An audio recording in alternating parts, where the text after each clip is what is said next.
Subscribe कीजिए। इफ्तार कराना मेरे आका की सुन्नत है, और सखावत इसका तो क्या कहना। रमजान मुबारक में आका करीम सल्लल्लाहु अलैहि वसल्लम की सखावत का आलम यह था कि तेज हवाओं से भी ज्यादा मुस्तफा सखावत फरमाया करते थे। तो माह रमजान में खूब सखावत करो, माह रमजान में खूब गौरबा यतामा मसाकीन पर खर्च करो। यहाँ एक बात खास तौर पर बता दूं, चूंकि सिर्फ आप ही नहीं सुन रहे, दुनिया के मुख्तलिफ मुल्कों में लोग देख भी रहे हैं और सुन भी रहे हैं, तो सबके जहन में ये बात बिठाने के लिए और आपके जहन में भी कि बहुत सारे इदारे के हजरात आपके पास चंदे की गरज से हाजिर आते हैं, तहरीक के लोग चंदे की गरज से हाजिर आते हैं, लेकिन इस्लाम में जो दर्जा बंदी रखी है ना, आप उसी को प्रायोरिटी दें। आप देखिए कि कहीं आपके खानदान में, आपके रिश्तेदार में, आपके अईजा अकरबा में कोई ऐसा तो नहीं जो जरूरतमंद है और ज़कात का मुस्तहिक है, पहले आप उनको दें।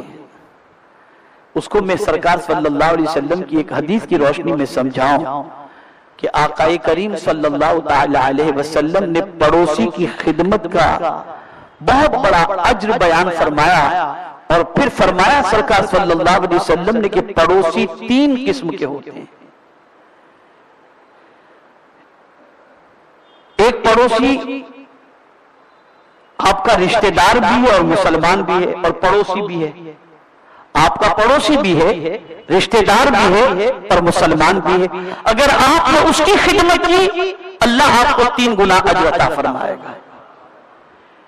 एक आपके पड़ोस में रहने वाला ऐसा है कि रिश्तेदार तो नहीं है, मुसलमान है, लेकिन आपका पड़ोसी है। अगर आपने उसकी खिदमत की तो आपको दुगना अजर मिलेगा।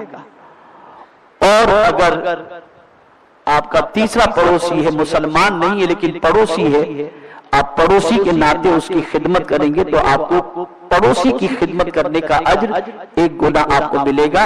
ये मिसाल समझने समझाने के लिए है। आप ये चीज जहन के अंदर रखें कि अगर रिश्तेदार के अंदर कोई मुस्तहिक है, जरूरतमंद है, मोहताज है, परेशान है, तो आप वो आपके दरवाजे पर आए, उससे पहले आप जाकर उनको दो, और बाकी कुछ थोड़ा बहुत बच जाए तो उसे आप दूसरी सरगर्मियों के अंदर, दीनी काम के अंदर खर्च किया करो।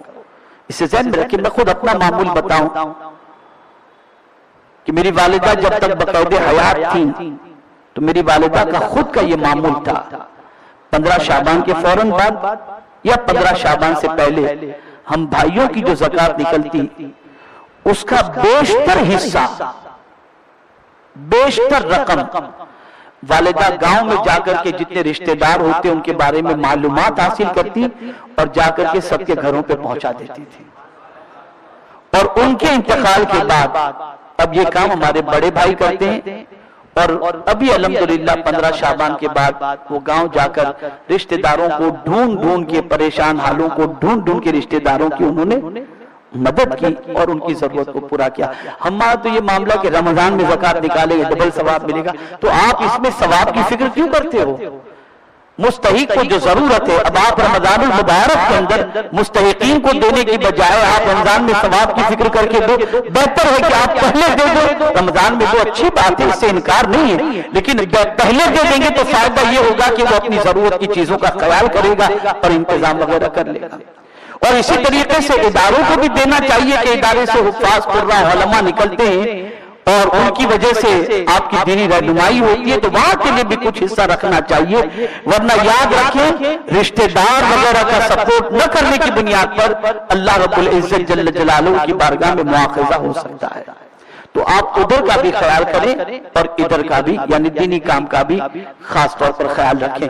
और रमजान मुबारक में कसरत से आप अल्लाह के नाम पर लुटाया करें कि ये मेरे आका सल्लल्लाहु अलैहि वसल्लम की सुन्नत मुबारका है कि रसूल गिरामी वक़ार सल्लल्लाहु अलैहि वसल्लम माह रमजान के अंदर खूब सखावत फरमाते और किसी को सरकार सल्लल्लाहु अलैहि वसल्लम महरूम नहीं लौटाते थे, बल्कि सबकी झोलियों को आकाए करीम सल्लल्लाहु अलैहि वसल्लम भर दिया करते थे।